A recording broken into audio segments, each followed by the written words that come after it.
Hey everybody, Edo here, and the good folks at Passport Game Studios have sent me Mythe, or Myth, but I have to say the Japanese on there is Mythe, and that's because you're little mice. And the calling card of this game is the pop-up book board. Right, the pop-up book board. It is awesome.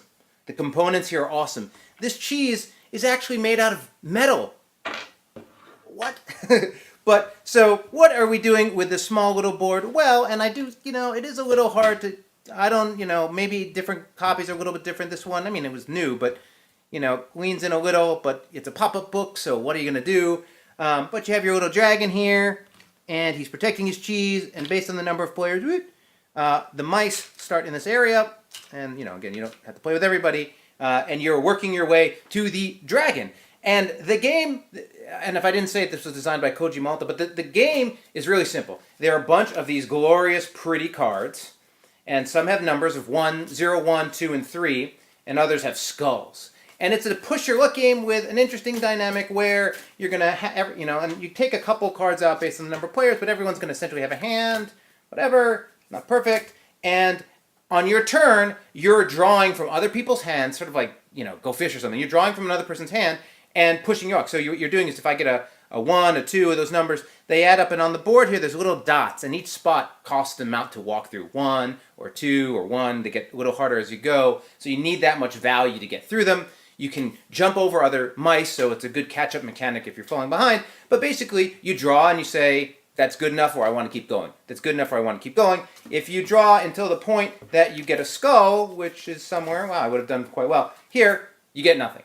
Push your luck, standard mechanic. You do need, there's a couple of the higher numbers, the 2 and 3 are weapons that you need to defeat the dragon, so you need to have them in your hand to start. And you're going to say, I have the 2, and show it, and then have to overcome the amount for the dragon in terms of movement points. The last little nuance is after I've pulled up those cards, I then get to redistribute cards to different players. So you do have some information as to who has what and how you stack other people's deck. It is super simple. Those mechanics help.